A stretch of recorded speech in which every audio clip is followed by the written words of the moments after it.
Hello friends, today we are going to study the new chapter for probability. आता probability म्हणजे सरळ मराठीमध्ये आपण त्याला म्हणतो संभाव्यता, शक्यता.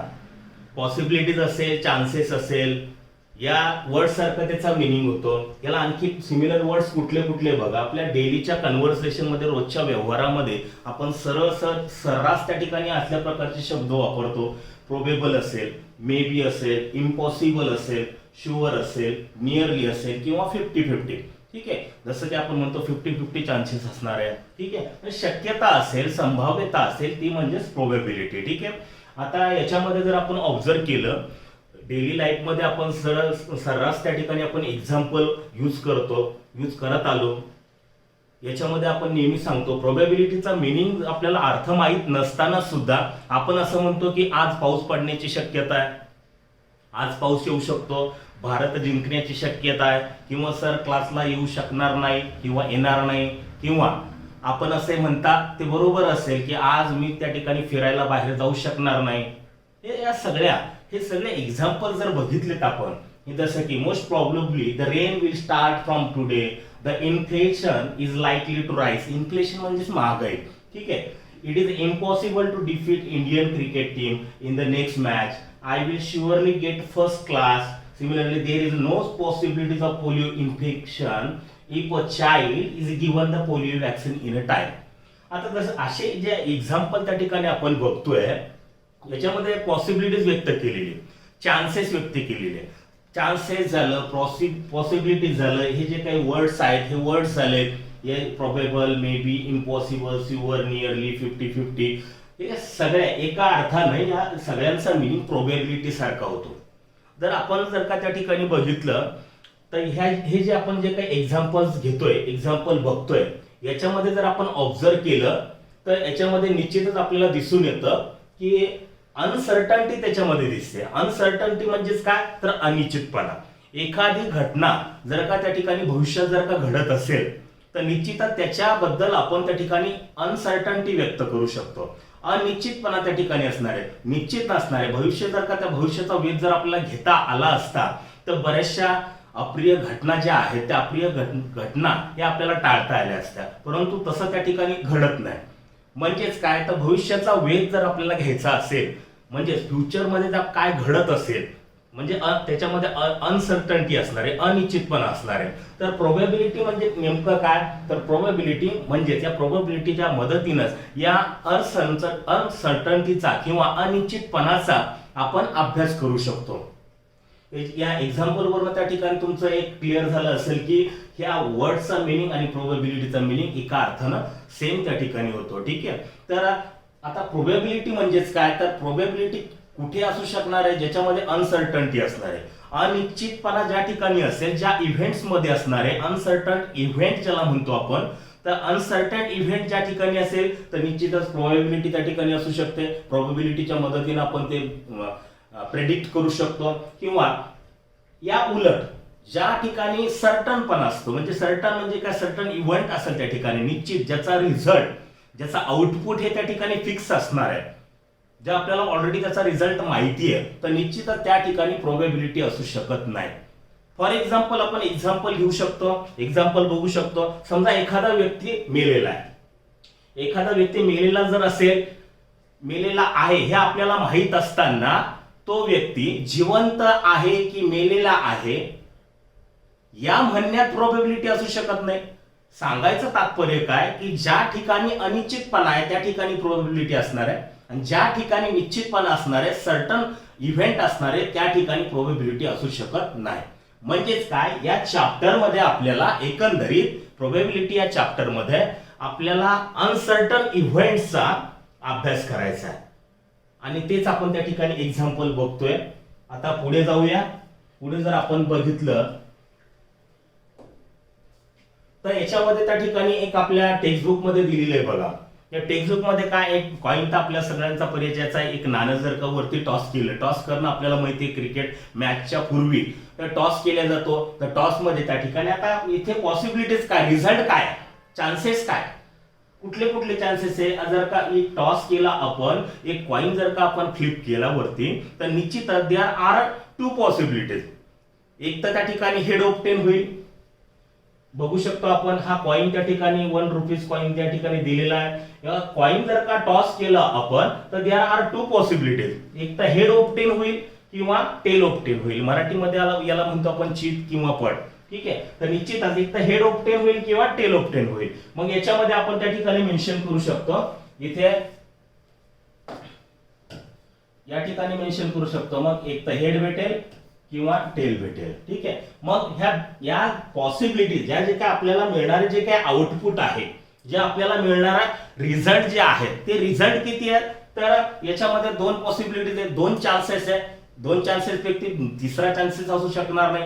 आपण एकदा टॉस करतोय, टॉस केल्यानंतर निश्चितच त्या ठिकाणी कॉइन खाली पडल्यानंतर आपल्याला त्या ठिकाणी काय भेटेल, अप्पर फेस काय दिसणार आहे आपल्याला, एक तर हेड भेटेल किंवा टेल भेटेल. म्हणजे या ठिकाणी आपण बॉक्स मध्ये लिहू शकतो. So here there are two possibilities. किती पॉसिबिलिटीज असू शकणार आहेत, तर दोन पॉसिबिलिटीज असू शकणार आहेत. याच्या व्यतिरिक्त आपण रिझल्ट किंवा पॉसिबिलिटीज एक्सप्रेस करू शकत नाही. ठीक आहे, पुढे जाऊया.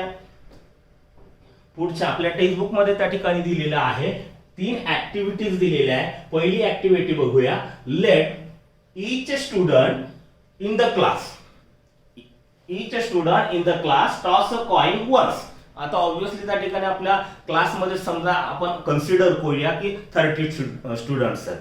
आता 30 विद्यार्थी आहेत आणि 30 विद्यार्थ्यांना त्या ठिकाणी आपण एखाद्या टीचरनं सांगितलं की एका वेळेस त्या ठिकाणी कॉइन आपल्याला काय करायचं आहे, टॉस करायचा आहे.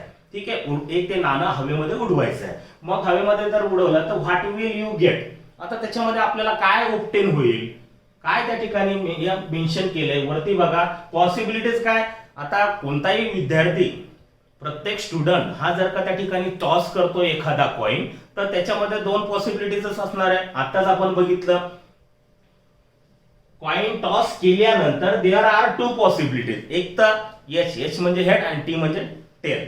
एक तर हेड भेटेल किंवा टेल भेटेल. आणि याच्यामध्ये आपल्याला सेकंड रो मध्ये बघा काय दिलं, नंबर ऑफ स्टुडंट्स. आता ऑब्विसली नंबर्स त्या ठिकाणी आपल्याला मेन्शन करावे लागतील. एक तर रॅन्डमली कुठला तरी नंबर्स लिहू शकतो किंवा जनरल नोटेशन मध्ये त्याला नाव देऊया. कुठला तरी कॉन्स्टंट लिहिण्याच्या ऐवजी त्याला अल्फाबेटच्या फॉर्म मध्ये, व्हेरिएबलच्या फॉर्म मध्ये आपण कन्सिडर करूया.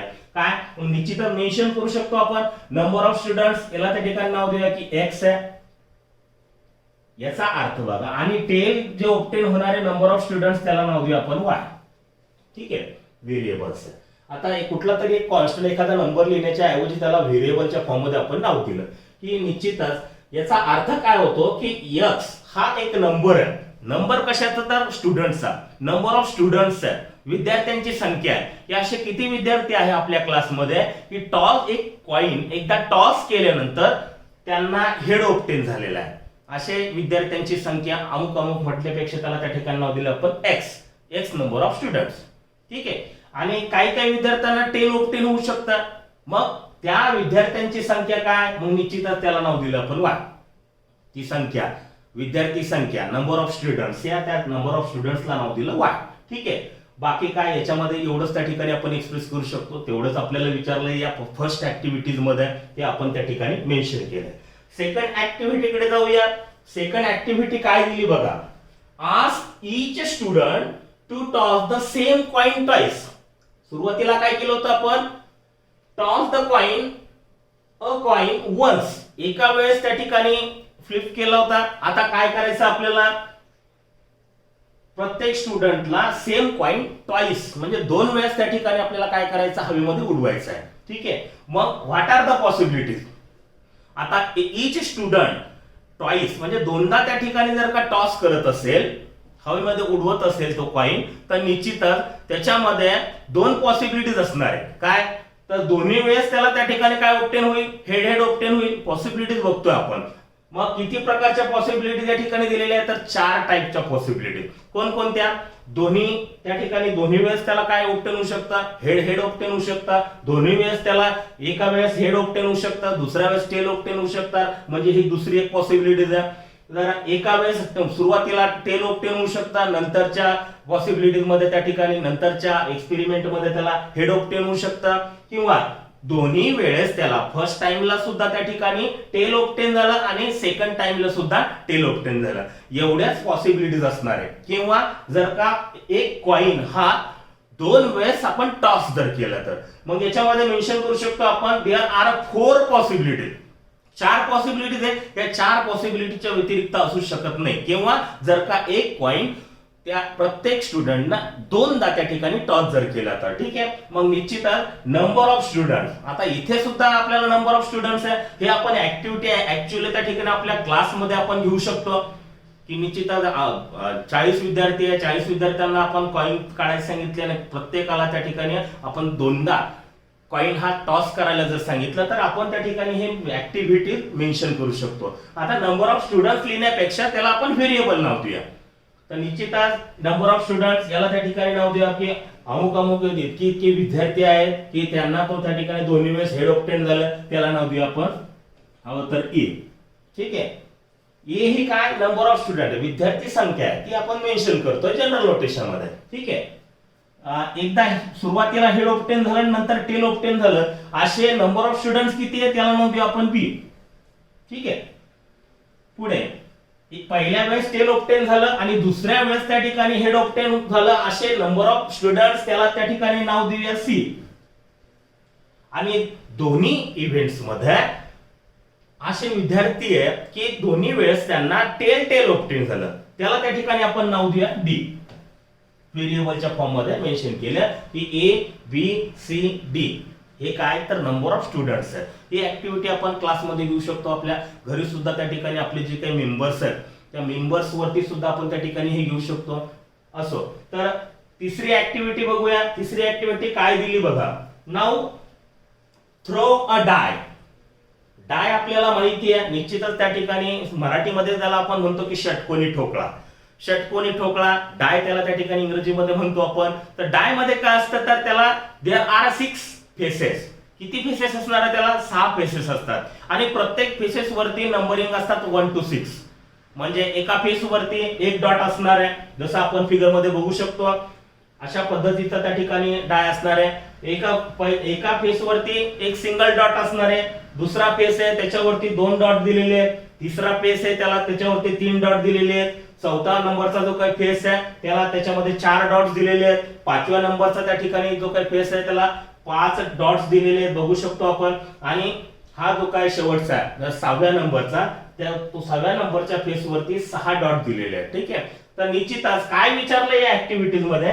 नाउ थ्रो अ डाय वन्स. हा डाय काय केला एकदा आपण त्या ठिकाणी थ्रो केला फेकला. What are the different possibilities of getting dots on the upper face.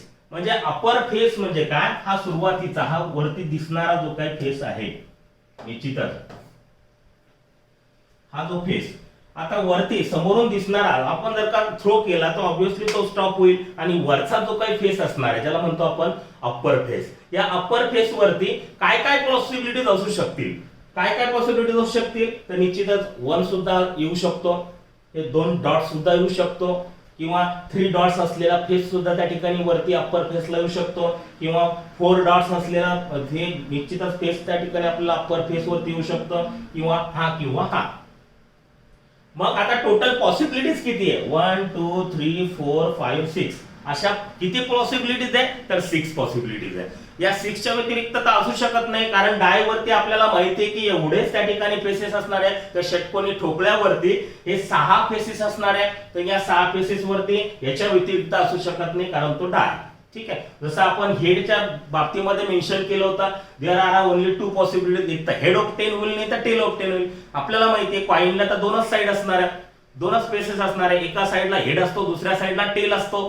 तर निश्चितच या डायच्या फॉर्म मध्ये आपण निश्चितच मेन्शन करू शकतो देयर आर किती पॉसिबिलिटीज मग 6 पॉसिबिलिटीज. आणि निश्चितच या ठिकाणी आपल्याला तेच विचारलंय की किती पॉसिबिलिटीज असणार आहे, किती रिझल्ट आपल्याला ऑब्टेन होऊ शकतात. तर हे 6 पैकी एक त्या ठिकाणी आपल्याला रिझल्ट ऑब्टेन होणार. म्हणजे टोटल पॉसिबिलिटीज टोटल चान्सेस किती झाले तर 6 चान्सेस झाले. 6 पॉसिबिलिटीज आपल्याला त्या ठिकाणी आपण मेन्शन करू शकतो. ठीक आहे. पुढे जाऊया. काय दिले पुढे लेट्स लर्न मध्ये रॅन्डम एक्सपेरिमेंट. ठीक आहे. रॅन्डम सरळ रॅन्डमचा अर्थ जर आपण बघितला तर फ्रीली, ठीक आहे. आणि एक्सपेरिमेंट तर आपल्याला माहितीच आहे, जे काय जो प्रयोग करतो आपण. रॅन्डम एक्सपेरिमेंटची डेफिनेशन आपल्याला बघायची. एक्सपेरिमेंट तर सगळ्या हा शब्द तर परिचयाचा, प्रत्येकाला एक्सपेरिमेंट आपण प्रॅक्टिकल करत असतो, सायन्सचं प्रॅक्टिकल असेल असो. तर या रॅन्डम एक्सपेरिमेंटची डेफिनेशन काय सांगते बघूया काळजीपूर्वक. The experiment in which all possible results are known. निश्चितच मेन्शन केली तर नोन हा शब्द महत्वाचा आहे.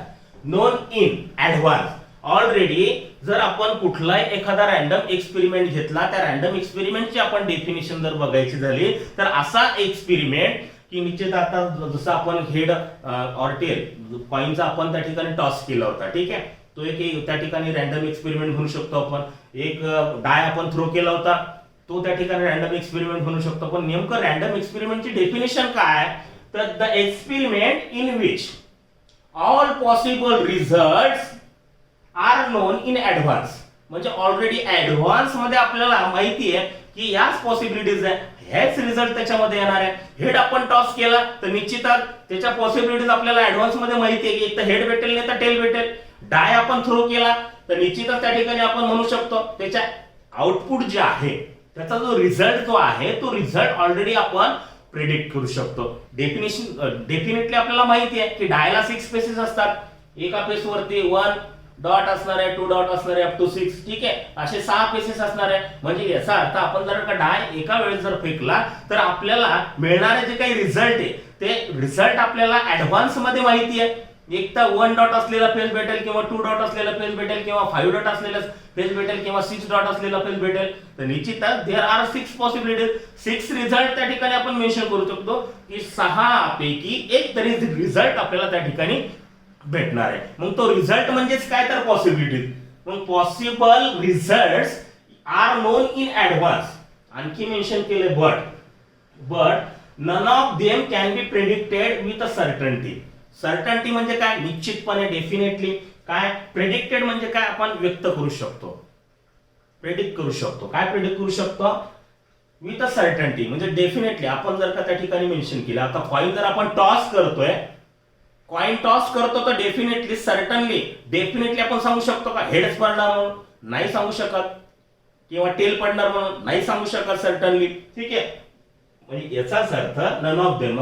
डाय जर आपण थ्रो केला तर आपण डेफिनेटली सर्टनली कॉन्फिडंटला सांगू शकतो का की या ठिकाणी आपल्याला 3 डॉट्स असलेला अप्पर पेस भेटणार आहे, नाही सांगू शकत, नाही व्यक्त करू शकत आपण. मग याचाच अर्थ none of them can be predicted with certainty and there is a equal possibility. आता एवढं तर त्या ठिकाणी आपलं क्लिअर झालं की none of them can be predicted with certainty. निश्चितच हेड पडू शकतं, टेल पडू शकतं असं आपण सर्टनली डेफिनेटली म्हणू शकत नाही, ठीक आहे. पुढे there is a equal possibility for each result. आता इक्वल पॉसिबिलिटीचा अर्थ काय, आताच आपण बघितलं की या प्रोबॅबिलिटीचा मिनिंग 50-50. त्याचा मिनिंग सुद्धा त्या वर्डचा त्या ठिकाणी प्रोबॅबिलिटी, प्रोबेबल असं होऊ शकतो, मे बी असू होऊ शकतं, शुअर असू शकतो, इम्पॉसिबल असू शकतो असो.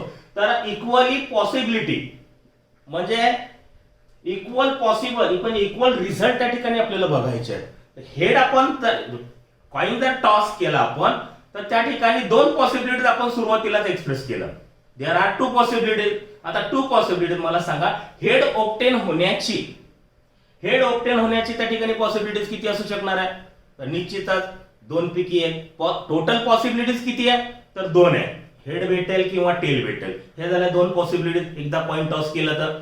आता मला सांगा हेड ऑब्टेन होण्याचे चान्सेस किती आहे, 2 पैकी 1, दॅट इज 1/2. 2 पैकी 1 म्हणजे आता निश्चितच त्या ठिकाणी 2 पॉसिबिलिटीज आहेत. 2 पॉसिबिलिटी हेड ऑब्टेन होण्याचे चान्सेस किती आहे, तर 1/2. 1/2. सिमिलरली तीच गोष्ट आपण टेल ऑब्टेन होण्याचे चान्सेस किती आहेत, पॉसिबल रिझल्ट किती आहे, तर 2 पैकी 1. म्हणजे हेड आणि टेल हे 2 पॉसिबिलिटीज आहेत. तर टेल किती वेळेस ऑब्टेन होऊ शकतो, आपण एकाच वेळेस ऑब्टेन करू शकतो, कारण एकाच वेळेस आपण कॉइन काय करतोय, टॉस करतोय. म्हणजे त्याचाच अर्थ होतो there is a equal possibility, सारखी शक्यता, equal possibility for each result is known as a random experiment. हे तीन कंडिशन महत्वाच्या आहेत. हे तीन कंडिशन कुठल्या कुठल्या, तर all possible results are known in advance but none of them can be predicted certainly and there is a equal possibilities of the result of each result. जसं की हेड आणि टेल ऑब्टेन होण्याची possibility दोन पैकी एक असणार आहे. निश्चितच पॉसिबिलिटी फॉर इच रिझल्ट. आणखी आपण सांगू शकतो, एक्झाम्पल दिले रॅन्डम एक्सपेरिमेंट मध्ये, tossing a coin, throwing a die, picking a card from set of cards being numbers from 1 to 50. म्हणजेच काय, एक नंबर असे 50 कार्ड्स आहेत, त्या 50 कार्ड्स वरती प्रत्येक कार्ड वरती नंबर मेन्शन केलेले. एका कार्ड वरती 1 लिहिलेला आहे, दुसऱ्या कार्ड वरती 2 लिहिलेला आहे, तिसऱ्या कार्ड वरती 3 लिहिलेला आहे. असे किती कार्ड्स आहेत, तर 50 कार्ड आहे. मग 50व्या कार्डावरती 50 हे मेन्शन केलेलं असेल. असे 50 कार्ड्स आहेत 1 to 50 आणि या 50 कार्ड्स पैकी रॅन्डमली आपण एक कार्ड काढतोय. मग एक कार्ड काढतोय याचा अर्थ त्याच्यामध्ये पॉसिबिलिटीज रिझल्ट किती आहे, तर निश्चितच 50 असणार आहे. कॉइनच्या बाबतीमध्ये 2 रिझल्ट असणार आहे. थ्रोइंग अ डाय, निश्चितच त्या ठिकाणी आपल्याला माहिती आहे डाय मध्ये 6 स्पेसेस असणार आहे आणि 6 स्पेस आताच आपण बघितलं, तर 6 स्पेसेस पैकी जर आपण त्या ठिकाणी मेन्शन केलं, जर आपल्याला 3 डॉट असलेला जो फेज जर आपल्याला ऑब्टेन करायचा, तर त्याच्यामध्ये काय पॉसिबिलिटीज असणार आहे, तर निश्चितच 3/6 आपण मेन्शन करू शकतो की 1/6 त्याची निश्चितच आउटपुट जे आहे मिळण्याचे जे काही चान्सेस जे आहे की 3 डॉट असलेला फेज जो आहे अप्पर फेज, त्याचे चान्सेस किती असणार आहे, तर 6 पैकी एकदा. कारण एकदाच आपण त्या ठिकाणी थ्रो करतोय. एकदा थ्रो केला आपण डाय, तर निश्चितच कुठलाही सिंगल डॉट असेल, डबल डॉट असेल, ट्रिपल डॉट असेल, 4 वेळेस डॉट असतील, 5 वेळेस डॉट असतील किंवा 6 वेळेस डॉट असलेला फेस असेल, तर प्रत्येकाचं त्या ठिकाणी पॉसिबिलिटी म्हणजे चान्सेस हे काय असणार आहे, तर 6 पैकी एकदा. 6 पैकी एकाच वेळेस त्या ठिकाणी आपल्याला भेटणार आहे, कारण एकदाच आपण तो डाय काय करतोय, थ्रो करतोय. ठीक आहे, म्हणून त्या ठिकाणी मेन्शन केलंय picking a card from a pack of well shuffle playing card. Playing cards आपल्याला माहिती आहे, खेळण्याचे पत्ते आपल्याला माहिती आहे. त्याच्यामध्ये पुढे बघूया आपण डिटेल मध्ये. आउटकम, आता पुढचं त्या ठिकाणी डेफिनेशन आहे बघा आपली. आउटकम म्हणजेच काय, सरळ आपल्याला जे आपण जे काही रॅन्डम एक्सपेरिमेंट घेतो, तर रॅन्डम एक्सपेरिमेंट घेतल्यानंतर आपल्याला जे मिळणारा रिझल्ट्स आहेत, सरळ त्याला म्हणायचं आउटकम. ज्या काही पॉसिबल रिझल्ट असतील त्या पॉसिबल रिझल्टलाच काय म्हणायचं, आउटकम म्हणायचं. ठीक आहे, बघू शकतो आउटकमची डेफिनेशन काय, रिझल्ट कुणाचं, तर रॅन्डम एक्सपेरिमेंट आताच आपण बघितलं. काय, निश्चितच त्या ठिकाणी 3 गोष्टी क्लिअर असल्या पाहिजेत रॅन्डम एक्सपेरिमेंट मध्ये, की पॉसिबल रिझल्ट हे नोन असले पाहिजेत ऍडव्हान्स मध्ये. आणखी काय, none of them can be predicted certainly. आणखी काय, equal possibilities of each result. या 3 गोष्टी क्लिअर झाल्या पाहिजेत रॅन्डम एक्सपेरिमेंट म्हटल्यानंतर. आता अशा रॅन्डम एक्सपेरिमेंटचा रिझल्ट मिळणारा जो काही निकाल आहे एक्सपेरिमेंट मध्ये, तर त्या रिझल्टला काय म्हणायचं, आउटकम म्हणायचं. फॉर एक्झाम्पल बघूया. इन अ रॅन्डम एक्सपेरिमेंट, तेच एक्झाम्पल त्या ठिकाणी परत या ठिकाणी दिले. In random experiment of tossing a coin, मग there are only 2 outcomes, there are only 2 results. आताच आपण बघितलं, एक तर हेड भेटेल किंवा टेल भेटेल, म्हणजे 2च रिझल्ट, 2च चान्सेस, 2च पॉसिबिलिटीज, त्यालाच काय म्हणायचं, आउटकम्स म्हणायचं. ठीक आहे, that is head or tail. पुढे, in a random experiment of a throwing a die, परत तेच त्या ठिकाणी आलेलं आहे. According to number of dots on the 6 spaces of the die. 6 spaces of the die, there are possibilities कुठल्या आहेत, तर अप्पर फेस वरती 1 डॉट भेटू शकतो, किंवा 2 डॉट असलेला फेस येऊ शकतो, किंवा 3 डॉट असलेला फेस येऊ शकतो, किंवा 4 डॉट असलेला फेस येऊ शकतो, किंवा 5 डॉट असलेला फेस येऊ शकतो, किंवा 6 डॉट असलेला फेस येऊ शकतो. म्हणजे निश्चितच त्या ठिकाणी हे असे किती आउटकम्स आहेत, असे किती रिझल्ट्स आहेत, 1 2 3 4 5 6 सरळ नंबरच दिले. There R 6 outcome. चान्सेस जेवढे आहेत, पॉसिबिलिटी जेवढे रिझल्ट्स आहेत, त्यालाच काय म्हणायचं, आउटकम्स म्हणायचं. मग एकदा जर का आपण डाय थ्रो केला, there are we getting 6 outcomes. पुढचं काय दिलं example, in a random experiment of picking a card bearing a numbers from 1 to 50. 1 to 50 लिहिलेलं जे काही 50 कार्ड जे आहेत त्या 50 कार्ड पैकी रॅन्डमली आपण एक कार्ड पिकअप करतोय. मग रॅन्डमली आपण एक कार्ड पिकअप करतोय. मग एक 1 नंबर लिहिलेला, 2 नंबर लिहिलेला, 3 नंबर लिहिलेला, असे किती नंबर्स आहेत तर 50 पर्यंत आहे. मग असे किती रिझल्ट असू शकणार आहेत? रिझल्ट म्हणजेच काय? रिझल्ट जे आपल्याला आउटपुट भेटतं. आपण एक्सपेरिमेंट घेतोय त्याचा निकाल आपल्याला काहीतरी भेटणार आहे. एक तर 1 नंबर लिहिलेला भेटू शकतो, 2 नंबर लिहिलेला भेटू शकतो, 47 लिहिलेला भेटू शकतो, 40 लिहिलेला भेटू शकतो, 35 लिहिलेला भेटू शकतो. असे किती चान्सेस आहेत? असे किती रिझल्ट्स आहेत? असे किती आउटपुट भेटतील आपल्याला? तर निश्चितच देयर आर 50 आउटकम्स. म्हणजे हे जे काही आपल्याला आउटकम जे काही रिझल्ट जे आहेत हे रिझल्ट ऑलरेडी आपल्याला नोन आहे. याच्या व्यतिरिक्त असूच शकत नाही. म्हणूनच त्या ठिकाणी रॅन्डम एक्सपेरिमेंटच्या डेफिनेशन मध्ये दिलंय की असा एक्सपेरिमेंट की ज्याच्यामध्ये all possible results are known in advance. A card is drawn randomly from a pack of well shuffled playing cards. आता प्लेइंग कार्ड्स परत या ठिकाणी आलाय. प्लेइंग कार्ड्स बद्दल त्या ठिकाणी आपल्याला डिटेल मध्ये बघायचं आहे. बघू शकतो आपण पुढे आपल्याला दिलाय देयर आर 52 कार्ड्स. आपल्याला माहिती आहे खेळण्याच्या पत्ते आपल्याला माहिती आहे. टोटल पत्ते किती असणार आहे, कार्ड्स किती असणार आहेत तर 52 असतात. ठीक आहे. तर 52 पैकी आपल्याला माहिती आहे 26 रेड कार्ड असतात, 26 ब्लॅक कार्ड्स असतात. जर आपण ऑब्झर्व केलं 13 कार्ड त्याच्यामध्ये 26 हे बघा हे असे कार्ड्स आपल्याला परिचयाचे बघा पत्ते ज्याला म्हणतो आपण. तर निश्चितच याला त्या ठिकाणी असे टोटल किती असणार आहेत तर 26 रेड कार्ड असणार. रेड कलर मध्ये तुम्हाला दिसतंय बघा याच्यामध्ये. तर 26 रेड कार्ड पैकी याच्यामध्ये हे बघू शकतो आपण 13 हर्ट कार्ड असणार आहे. हे हर्टचा त्या ठिकाणी आपल्याला सिम्बॉल दिसतंय याच्यामध्ये. तर निश्चितच या हर्टच्या फॉर्म मधलं कार्ड हे असे नंबर ऑफ कार्ड्स किती असणार आहे तर 13 असणार आहे. हे दुसरं जे आपण बघतोय 13 डायमंडच्या आकाराचा दिसतंय रेड कलर मध्ये. तर हे किती असणार आहे तर 13 रेड डायमंड कार्ड्स असणार आहे. ठीक आहे. आणखी याच्यामध्ये काय दिलंय 26 ब्लॅक कार्ड्स. 26 ब्लॅक कार्ड्स बघू शकतो आपण हे असे असल्या ब्लॅक कलरच्या फॉर्म मध्ये दिलेले असणार आहे. याच्यामध्ये बघू शकतो आपण तर 13 क्लब कार्ड्स याला जो आपण असं म्हणतो याला काय म्हणायचं तर क्लब कार्ड्स म्हणायचे. हे किती असणार आहेत नंबर ऑफ कार्ड्स क्लब कार्डचे तर 13 असणार आहे. पुढे याला काय म्हणायचं स्पेड म्हणायचं. याच्यामध्ये बघू शकतो आपण ब्लॅक कलर मध्ये याला म्हणायचं स्पेड कार्ड. हे किती असणार आहे तर 13 म्हणजे 13 च्या ग्रुप मध्ये असणार आहे. निश्चितच म्हणजे टोटल नंबर ऑफ कार्ड्स किती असतात आपल्याला प्लेइंग कार्ड्स मध्ये तर 52 असतात. आता याच्यामध्ये आपल्याला बघायचे in pack of playing cards explanation दिले. निश्चितच in pack of playing card there are 4 sets. किती सेट्स आहेत 4 सेट्स आहेत. जसं आपण आत्ताच त्या ठिकाणी तुम्हाला दाखवलं मी 2 सेट ब्लॅकचे आणि 2 सेट रेडचे. आता याच्यामध्ये नेमली आता आणखी त्याच्यामध्ये काय प्रकार आहेत बघा की या 4 सेट मध्ये काय काय दिलंय हर्ट. हे हर्टचं साइन त्या ठिकाणी तुम्हाला दिसतंय चिन्ह दिसतंय. हे हर्ट असणार आहे, डायमंड असणार आहे, हे त्या ठिकाणी क्लब असणार आहे, हे स्पेड असणार आहे.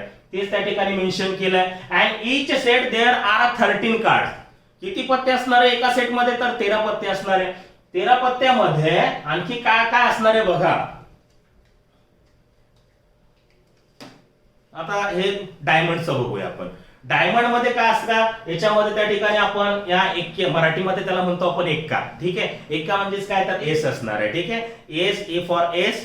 ठीक आहे. एस नंतर काय असतं तर याला म्हणतो आपण दुर्री मराठीमध्ये. याला तिर्री म्हणतो आपण. म्हणजे जे काही नंबर दिलेले आहेत बघा हे ए झाला 2 झाला 3 झाला. तर या कार्डावरती ते जसे त्या ठिकाणी नंबर्स डिनोट केलेले आहेत बघा 3 3 4. त्याच्यानंतर 4 नंतर काय तर 5 5 नंतर 6 6 नंतर 7 7 नंतर 8 8 नंतर 9 आणि 9 जेवढे काही नंबर दिलेले आहेत तेवढे डायमंड्स दिलेले आहेत बघा. याच्यामध्ये बघू शकतो आपण 10 नंबर ऑफ हे कॅपिटल याच्यामध्ये बघू शकतो आपण. हे जे काही मोठे मोठे जे दिलेले डायमंड्स हे नंबर ऑफ डायमंड्स किती तर 10 आहे. ठीक आहे. आणि 10 नंतर काय येतं तर याला त्या ठिकाणी म्हणतो आपण jack. J for jack.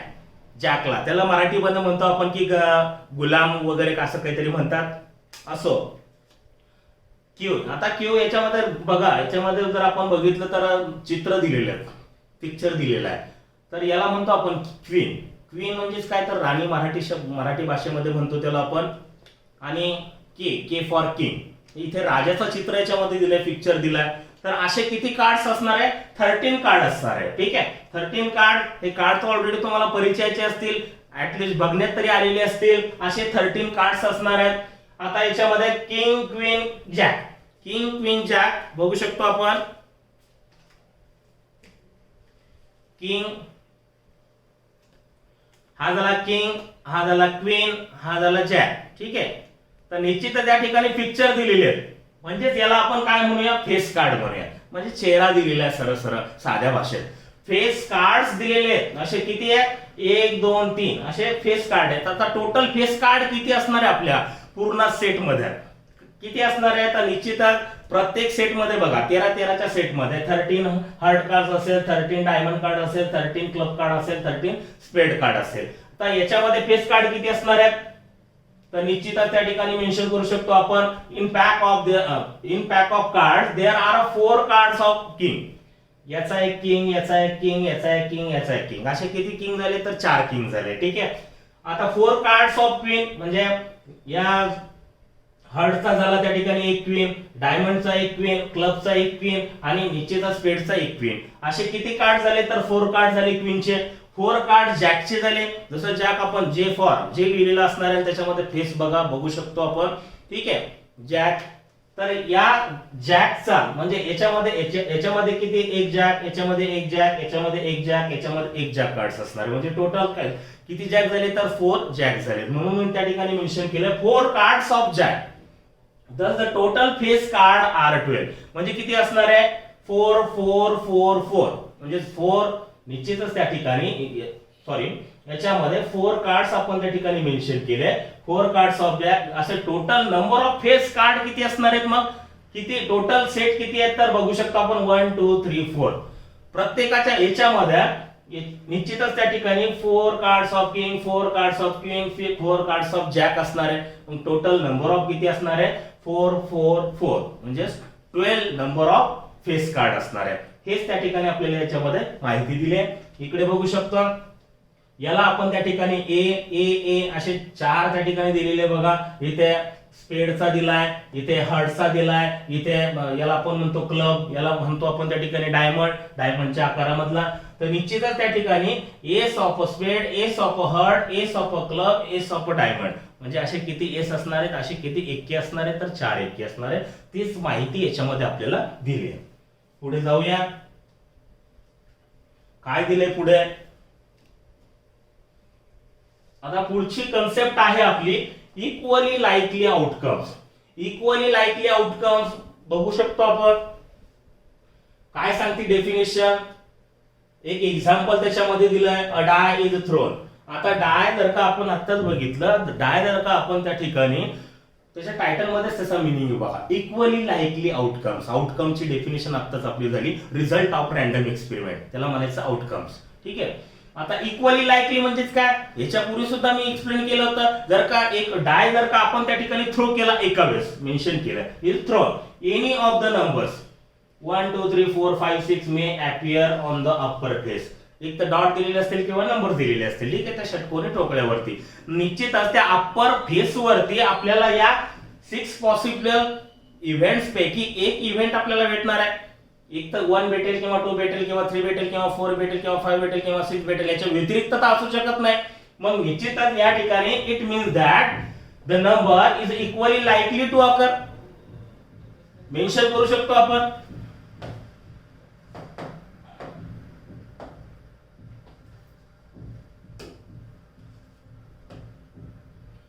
One 2 3 1 obtain होण्याचे चान्सेस किती आहेत? तर निश्चितच टोटल आउटकम्स किती आहेत? 6 आहेत. टोटल रिझल्ट किती आहेत? नोन आहेत का? हो. या 6 रिझल्ट पैकी एक टोटल रिझल्ट त्या ठिकाणी आपल्याला ऍडव्हान्स मध्ये माहिती आहे. रिझल्ट माहिती आहे, मग निश्चितच 6 पॉसिबल इव्हेंट्स त्याच्यामध्ये 6 रिझल्ट आहे, त्याला त्या ठिकाणी आपण आउटकम्स म्हणतो.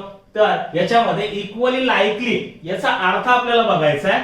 1 ऑप्टेन होण्याचे चान्सेस किती आहे, तर 6 पैकी एकदा. 2 ऑप्टेन होण्याचे चान्सेस किती आहे, तर निश्चितच एकदाच आपण डाय थ्रो करतो, याचा अर्थ 6 पैकी एकदाच ऑप्टेन होणार आहे. एकाच वेळेस त्या ठिकाणी दोनदा त्या ठिकाणी 2 वेळेस भेटू शकणार आहे का, आपल्याला नाही. अप्पर फेस वरती मिळण्याचे चान्सेस एकदाच आपण डाय थ्रो करतोय, याचा अर्थ अप्पर फेस वरती 2 डॉट्स म्हणा किंवा 2 नंबर लिहिलेला ठोकळा म्हणा, तर निश्चितच त्या अप्पर फेस वरती आपल्याला पॉसिबिलिटीज किती आहे, तर 6 रिझल्ट्स पैकी एकदा त्या ठिकाणी आपल्याला ऑप्टेन होऊ शकतं. एकापेक्षा तो जास्त ऑप्टेन होऊ शकत नाही, कारण एकदाच आपण डाय थ्रो करतोय. किंवा 3 असेल किंवा 4 असेल किंवा 5 असेल किंवा 6 असेल. तर निश्चितच या सगळ्यांची पॉसिबिलिटीज आपण बघू शकतो. 6 म्हणजे निश्चितच त्या ठिकाणी एकदाच आपण जर का थ्रो करतोय, मग निश्चितच आपल्याला याचे जे काही रिझल्ट जे ऑब्टेन होणार आहे ते एकदाच भेटणार आहे, कारण एकदाच आपण डाय थ्रो करतोय. ठीक आहे, मग याच्यामध्ये मग आपण असं म्हणू शकतो, यालाच म्हणायचं इक्वली लाईकली टू अकर. म्हणजे ती घटना घडण्याची जी काही संभाव्यता आहे, ती घटना घडण्याची जी काही शक्यता आहे, ती शक्यता किती आहे, तर 1/6 आहे. हे प्रत्येकाची कशी आहे, तर सारखी आहे. तर 1/6 निश्चित 6 रिझल्ट पैकी एक तरी त्या ठिकाणी एकदा ऑप्टेन, म्हणजे 2 ऑप्टेन होण्याचे चान्सेस एकदाच आहे, 1 ऑप्टेन होण्याचे चान्सेस एकदाच आहे, 6 ऑप्टेन होण्याचे चान्सेस एकदाच आहे. मग या सगळ्यांचे ही जी काही आकर म्हणजे काय घडण्याची जी शक्यता आहे ती कशी आहे, तर सगळ्यांची सारखी आहे. म्हणजे त्यालाच त्या ठिकाणी म्हणायचं तर इक्वली लाईकली टू अकर. आणखी काय दिले, if die is so form that a particular face come up most often. निश्चितच जर आपण डाय थ्रो करतोय, डाय अशा पद्धतीचा बनवलेला आहे की किती वेळ जरी फेकला तर वारंवार एक सारखा जर का फेज जर का आपल्याला अप्पर फेज जर का मिळत असेल, तर निश्चितच तो कसा असणार आहे, in this outcomes are not likely to occur equally. त्यालाच आपण म्हणू शकतो निश्चित बायस. डाय कसा असणार आहे, मग बायस असणार आहे. बायस म्हणजे काय, बायसचा अर्थच काय होतो, निश्चितच त्याच्यामध्ये काहीतरी फॉल्टी असणार आहे, फॉल्ट असणार आहे, दूषित असणार आहे, अस्पष्ट असणार आहे, त्याच्यामध्ये काहीतरी घोटाळा असणार आहे. त्या ठोकळ्यामध्ये जर आपल्याला म्हणजे असं जर का घडत असेल, इन दिस केस जो रिझल्ट आहे रॅन्डम एक्सपेरिमेंटचा, म्हणजे outcomes are not likely to occur equally likely आपण असं म्हणू शकत नाही, कारण त्याच्यामध्ये जर का घोटाळा असेल, एका 2-3 फेसेस वरती जर का 2 नंबर लिहिला असेल, तर बऱ्याच वेळेस आपल्याला 2 ऑप्टेन होण्याचे चान्सेस जास्त आहे. मग याचा अर्थ काय, की ठोकळ्यामध्ये काहीतरी गडबड आहे, डाय मध्ये काहीतरी गडबड आहे, त्यालाच आपण म्हणतो डाय इज बायस. मग निश्चितच जर आपल्याला असं जर का ऑब्जेक्ट रॅन्डम एक्सपेरिमेंटचा जर का आपल्याला इव्हेंट घ्यायचा असेल, एक्सपेरिमेंट घ्यायचा असेल, तर निश्चितच त्याच्यामध्ये जे काही ऑब्जेक्ट आहे ज्याच्यावरती आपण त्या ठिकाणी एक्सपेरिमेंट घेतोय, कॉइन असेल किंवा डाय असेल, ठीक आहे, किंवा आपले प्लेइंग कार्ड्स असतील, हे सगळे जे काय ऑब्जेक्ट्स आहेत आपले, कॉइन झाला, डाय झाला, आपले प्लेइंग कार्ड झाले, हे काय झाले आपल्याला रॅन्डम एक्सपेरिमेंट साठी ऑब्जेक्ट झाले. ते ऑब्जेक्ट कसे असले पाहिजेत, अनबायस असले पाहिजे. अनबायस म्हणजेच काय, फेअर असले पाहिजे. फेअर म्हणजेच काय, तर क्लिअर असले पाहिजे, स्पष्ट असले पाहिजे, त्याच्यामध्ये कुठल्याही प्रकारचा फॉल्टीपणा नसावा, म्हणजे फॉल्ट नसावा त्याच्यामध्ये. ठीक आहे, फॉल्टलेस असावा. ठीक आहे, पुढे a given number of outcomes are said to be equally likely if none of them occurs in preference to others. म्हणजेच काय, इक्वली लाईकली आउटकम्स, यालाच त्या म्हणतो आपण इक्वली लाईकली टू अकर. मग परत त्या ठिकाणी कॉइनच बघा, एक्झाम्पल मी आता तुम्हाला रिपीट केलं, तेच परत दिलंय. A coin is a toss, possibilities of getting head and tail are equal. हो, दोनच पॉसिबिलिटीज आहे, एक तर हेड भेटेल किंवा टेल भेटेल. म्हणजे घटना घडण्याची हेड ऑप्टेन होण्याचे चान्सेस किती, एकदाच आहे, किंवा टेल ऑप्टेन होण्याचे चान्सेस किती, एकदाच आहे. कारण काय, एकाच वेळेस आपण जो कॉइन टॉस करतोय. ठीक आहे, अ डाय हॅव्हिंग नंबर्स फ्रॉम 1 to 6, तेच आपण बघतोय. हे जे काय डाय आहे त्याच्यावरती 6 फेसेस आणि 6 फेसेस वरती वेगवेगळे डॉटेड आपण सुरुवातीला बघितले होते. Is thrown, check the possibilities of getting one of the numbers.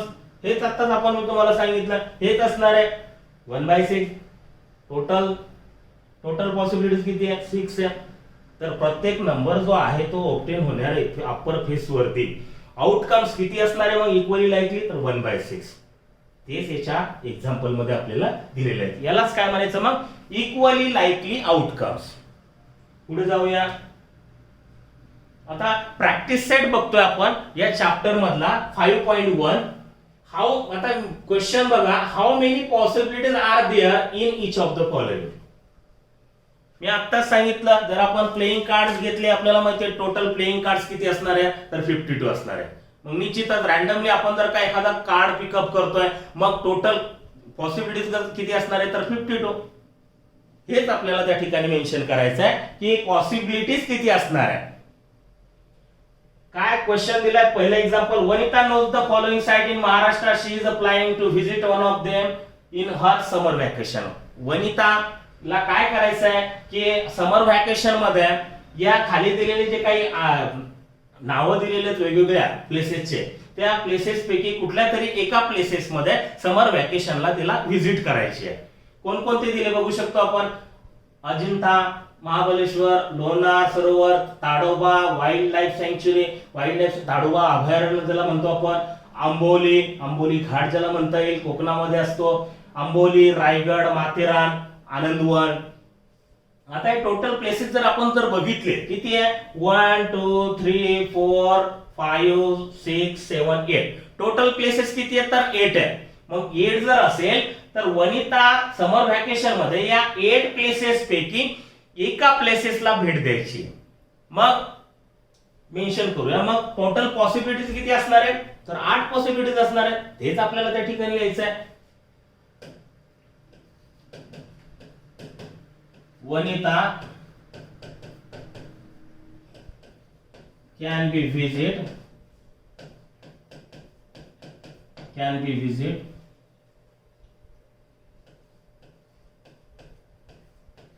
one of the 8 places.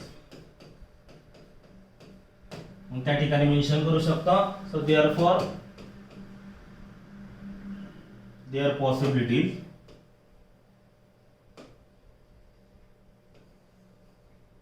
she has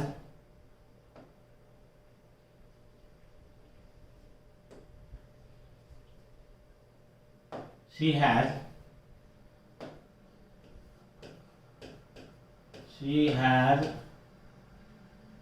8 possibilities. Total किती पॉसिबिलिटीज मग तिच्याजवळ 8 पॉसिबिलिटीज आपण मेन्शन करू शकतो. आणि तेच त्याच्यामध्ये आपल्याला त्या साधा सरळ क्वेश्चन आहे. ठीक आहे, किती प्लेसेस आहेत, 8 प्लेसेस आहेत. मग टोटल पॉसिबिलिटीज किती असणार आहे, 8 पॉसिबिलिटीज असणार आहे. पुढे सेकंड एक्झाम्पल मध्ये काय दिलंय, any day of a week is to be selected randomly. आता वीक मध्ये किती डे असणार आहे, आठवड्यामध्ये किती वार असतात, तर 7. निश्चितच त्या ठिकाणी मग पॉसिबिलिटीज किती असणार आहेत, 7. तेच आपल्याला त्या ठिकाणी मेन्शन करायचं आहे. There are 7 days in a week. So therefore its possibilities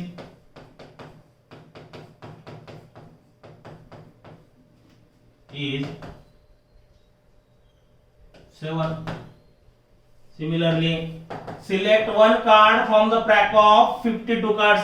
52 cards पैकी रॅन्डमली त्या ठिकाणी आपण जर का एक कार्ड पिकअप करतोय, मग पॉसिबिलिटीज किती असणार आहे, 52 कार्ड्स आहेत, मग 52 पॉसिबिलिटीज असणार आहे.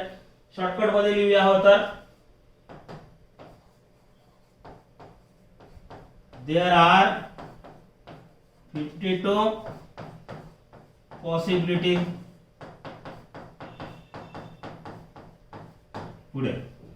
पुढचा क्वेश्चन काय सांगतो, 1 नंबर फ्रॉम 10 to 20. आता 1 number from 10 to 20 is written on each card. Select one card randomly. Total card किती झाले मग, 11 पासून 20 पर्यंत 10 आणि हा 10, म्हणजे असे किती कार्ड्स आहेत, तर 11 कार्ड्स आहेत. आणि 11 कार्ड वरती कोणकोणते नंबर दिले आहेत, 10 पासून तर 20 पर्यंत, 10 11 12 13 14 15 16 17 18 19 20 असे 11 कार्ड्स आपल्याला दिले. आणि 11 कार्ड जर का असतील तर निश्चित त्याची पॉसिबिलिटी किती असणार आहे, तर 11 मेन्शन करूया.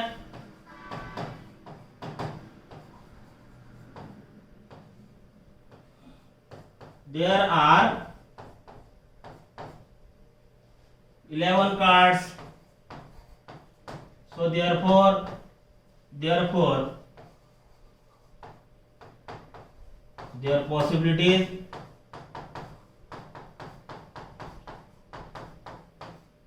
is 11. असं साध्या सरळ क्वेश्चन्स त्या ठिकाणी आपल्याला विचारले होते आणि त्याचे आन्सर आपण त्या ठिकाणी मेन्शन केले. ठीक आहे, अशा पद्धतीनं मित्रांनो आज आपण इथेच थांबूया. पुढच्या लेक्चर मध्ये त्या ठिकाणी आपण पुढचं त्या ठिकाणी प्रॅक्टिस सेट बघणार आहोत. पुढच्या लेक्चर मध्ये प्रॅक्टिस सेट पुढचा कंटिन्यू करूया 5.2. सध्या आज इथेच थांबूया. Okay, thanks.